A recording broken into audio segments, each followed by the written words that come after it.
죽은 자가 살아나다. 62세의 이건영 집사가 주인공이다. 1991년 5월쯤으로 기억된다.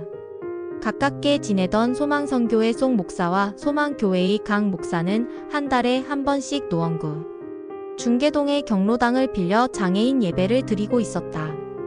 그런데 그날은 소망교회와 소망선교회가 연합하여 장애우들을 모시고 1일 나들이를 함께 했던 날이었다. 장애우 70명과 봉사자들이 30명 정도 참석하였고, 대형 버스 한 대와 승합차, 그리고 장애인들을 섬기는 택시선교회의 자원봉사자들의 택시가 10여 대 동원되었다.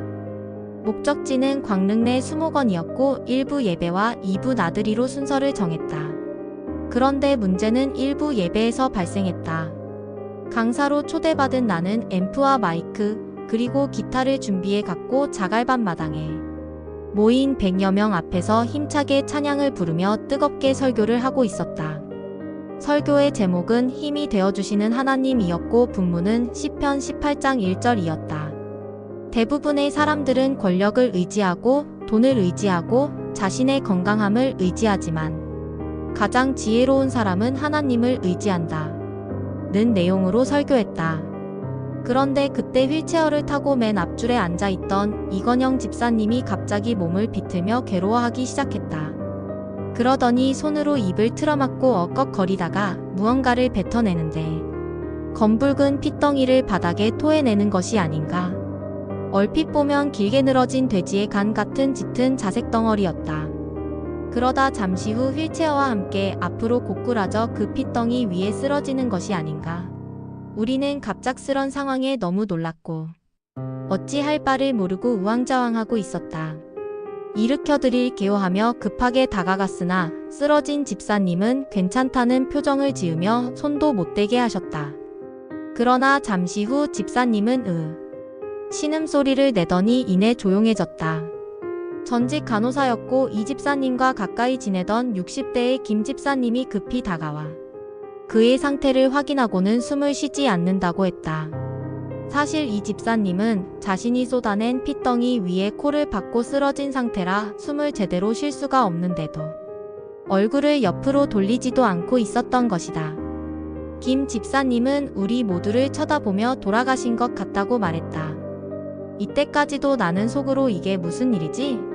라고 생각하며 송 목사와 강 목사를 바라보는데 그들의 얼굴도 하얗게 질려 있었다. 그때에야 비로소 큰일 났구나 하는 생각이 들었다. 사실 멀쩡한 분을 소풍 간다고 모시고 나왔는데 돌아가셨다고 하면 그 가족들이 교회와 선교회를 향해 항의하고 법적으로 대응할 게 뻔하다. 그렇게 된다면 교회나 선교회의 입장은 난처하지 않을 수가 없는 상황이었다. 교회와 선교회가 문을 닫고 강 목사님이나 송 목사님은 복잡한 심정으로 모두가 우왕좌왕하고 있을 무렵 나는 얼핏 뇌출혈이나 급체로 쓰러졌을 경우 손가락을 바늘로 따서 피를 내면 좋아진다는 말이 생각났다. 그래서 누가 바늘 가진 사람이 있으면 바늘 좀 줘보세요. 라고 소리치며 바늘을 찾았지만 야외 나들이에 바늘을 가져온 사람은 없었다. 그런데 한 여자 집사님이 여기 5핀이 있는데 이건 안 될까요? 하신다. 그래서 5핀이라도 줘보세요. 하며 5핀으로 이건영 집사님의 손톱 아랫부분을 따려고 했지만 5핀의 뾰족한 부분이 너무 무뎌서 제대로 따지지 않았다.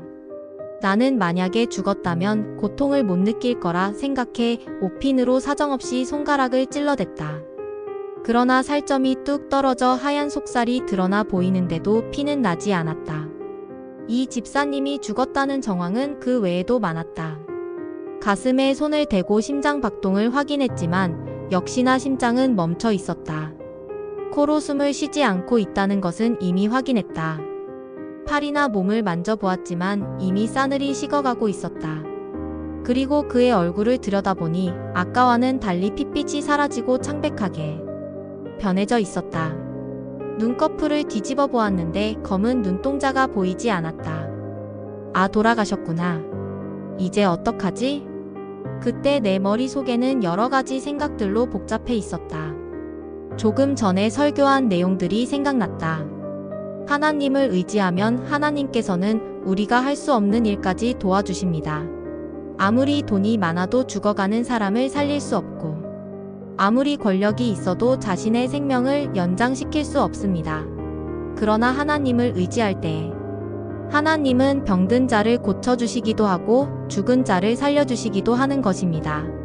방금 그렇게 설교했는데 죽은 사람이 살기는커녕 멀쩡히 살아있던 집사님이 죽어버렸으니 참으로 답답하기만 했다. 그러다가 갑자기 오기가 발동했다. 하나님께 살려달라고 기도하자는 생각이 들었다. 그래서 집사님 곁에 무릎을 꿇고 앉으며 모인 사람들을 향해 이렇게 외쳤다. 우리 모두 이건영 집사님을 살려달라고 하나님께 기도합시다.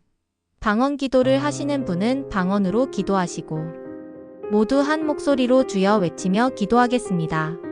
주여. 100명이 모여 있었지만 20-30명 정도만 기도하는 것 같은 느낌으로 기도하기 시작했다. 그러나 1분도 채 못 되어 기도 소리가 점점 작아져 가더니 결국 나 혼자 기도하고 있었다. 나는 포기하지 않고 그들을 향해 다시 한번 기도하자고 소리쳤다. 주여. 그런데 이번에는 몇 명의 목소리만 들릴 뿐 사람들의 기도 소리가 거의 들리지 않는 것이었다. 사람들은 죽었다면서 뭘 기도하라는 거지?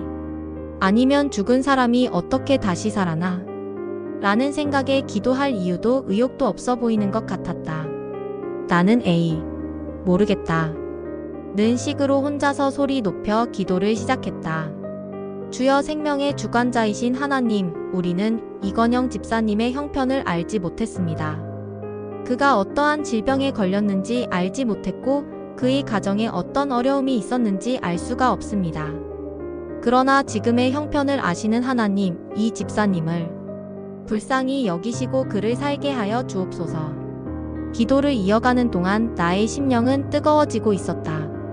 그리고 두려움이 사라지기 시작했다. 온통 나의 심령은 담대함으로 채워져 가기 시작했다. 방언 기도로 이어졌다. 그리고 큰 소리로 다음과 같이 선포하기 시작했다. 예수 그리스도의 이름으로 이건영 집사의 영혼은 그 육체 속으로 돌아올지어다. 돌아올지어다. 예수님의 이름으로 소생할지어다. 예수님의 이름으로 살아날지어다. 약 5분 정도 기도했을까? 벌써 몸은 땀으로 젖기 시작했다. 100명 정도의 많은 사람들은 오직 나만을 바라보고 있었다.